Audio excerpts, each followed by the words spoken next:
77వ గణతంత్ర వేడుకలకు ఢిల్లీ కర్తవ్య పథ్ సిద్ధమైంది. రాష్ట్రపతి భవన్ నుంచి ఇండియా గేట్ వరకు అధికారులు భారీ ఏర్పాట్లు చేశారు. ఎలాంటి అవాంఛనీయ ఘటనలు జరగకుండా పోలీసులు భారీ బందోబస్తు ఏర్పాటు చేశారు. ఇండియా గేట్ పరిసర ప్రాంతాల్లో 3 అంచెల భద్రతను ఏర్పాటు చేశారు. దీనిపై మరింత సమాచారాన్ని మా ప్రతినిధి సతీష్ అందిస్తారు.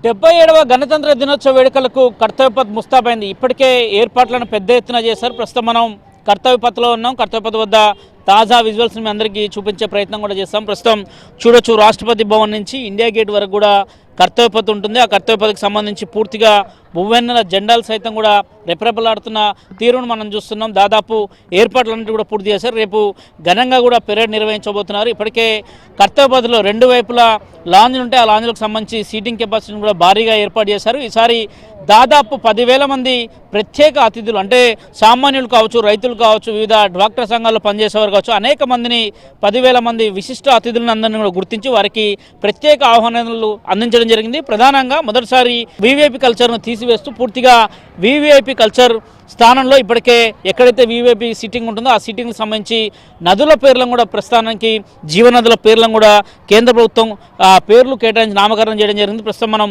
విజువల్స్లో చూడొచ్చు, రాజ్పథ్ అంతా, కర్తవ్య పథ్ అంతా కూడా పూర్తిగా కూడా మువ్వెన్నెల జెండాలతోనే రెపరెపలాడుతున్న విజువల్స్ను మనం చూస్తున్నాం. దాదాపు ఏర్పాట్లన్నీ కూడా పూర్తి చేసింది. ఇక భద్రతా విషయానికి వస్తే ఢిల్లీ పోలీసులు దాదాపు 10,000 మంది నిరంతరం పహారా కాస్తున్నారు. దాదాపు 10,000 మందితో ఇప్పటికే ఢిల్లీలో ముఖ్యంగా ఎన్సీఆర్ ప్రదేశాల్లో ఎక్కడ చూసినా కానీ నిఘా నేత్రంలో పూర్తిగా నడుస్తుంది. అంటే 3 అంచెల భద్రతను కూడా ఇప్పటికే ఢిల్లీ పోలీసులు ఏర్పాటు చేశారు. సీసీ కెమెరాలు కావచ్చు, అదేవిధంగా ఫేస్ రికగ్నిషన్ కెమెరాలకు సంబంధించితో పాటు ఏఐ కెమెరాలను సైతం కూడా ప్రస్తుతం పోలీసులు ప్రవేశపెట్టడం జరిగింది. ఇక కళ్ళద్దాలకు సంబంధించి ఒక డేటాబేస్కి సంబంధించిన అద్దాలను తయారు చేయడం, గతంలో ఎవరైనా నేరాలలో ఉండి కావచ్చు, అదేవిధంగా ఎవరైనా ఇతర శత్రువులు సైతం కూడా ఒకవేళ ఆటంకాలు కలిగిస్తే వారిని గుర్తించేందుకు ఏఐ అద్దాలను సైతం కూడా పోలీసులు తయారు చేయడం జరిగింది. దాదాపు 10,000 మంది పోలీసులు నిరంతరం పహారా కాసేందుకు ఇప్పటికే ఏర్పాట్లను చేశారు. వారితో పాటు సెంట్రల్ సంబంధించి కేంద్ర బలగాలు, సిఆర్పిఎఫ్ కావచ్చు, ర్యాపిడ్ యాక్షన్ ఫోర్స్ సంబంధించిన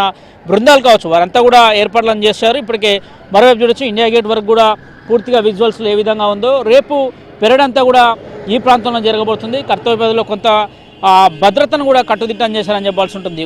ఇక గాల్లో అనేక విన్యాసాలు ఉండబోతున్నాయని చెప్పాల్సిన, ముఖ్యంగా భైరవ బెటాలియన్, ఇండియన్ ఆర్మీకి సంబంధించిన భైరవ బెటాలియన్ సైతం కూడా ఈసారి వేడుకల్లో కవాతు నిర్వహించబోతున్నారు. దాదాపు 30 శకటాలు సైతం కూడా ఇప్పటికే కేంద్ర రాష్ట్ర ప్రభుత్వాలకు సంబంధించిన శకటాలన్నింటినీ కూడా ఇప్పుడు ప్రదర్శించబోతున్నారు. ఆ శకటాల్లో రాష్ట్రాలకు సంబంధించిన శకటాలతో పాటు కేంద్ర విభాగాలకు సంబంధించిన శకటాలు ప్రత్యేక ఆకర్షణగా నిలబోతున్నాయి. మరోవైపు కర్తవ్య పథ్పై ఈసారి తెలంగాణ నుంచి ఒగ్గుడోలు బృందానికి సంబంధించి 30 మంది కళాకారులు, వారంతా కూడా నృత్యం చేయబోతున్నారని చెప్పాల్సి ఉంటుంది. మరోవైపు ఇక ఆంధ్రప్రదేశ్ సంబంధించి ఎన్సీసీ క్యాండిడేట్లు పెద్ద ఎత్తున కూడా విద్యార్థులంతా కూడా పెరేడ్ నిర్వహించబోతున్నారు. అత్యంత ఘనంగా జరిగే గణతంత్ర దినోత్సవ వేడుకల సందర్భంగా ఇప్పటికే కేంద్ర ప్రభుత్వం అన్ని ఏర్పాట్లను చేసింది. అత్యంత ఘనంగా జరిగే గణతంత్ర దినోత్సవ వేడుకలకు ఇప్పటికే ఏర్పాట్లన్నింటినీ కూడా పూర్తి చేయడం జరిగింది. వీడియో జర్నలిస్టు బాన్ సింగ్తో సతీష్, ఏబిరంద్రవతి.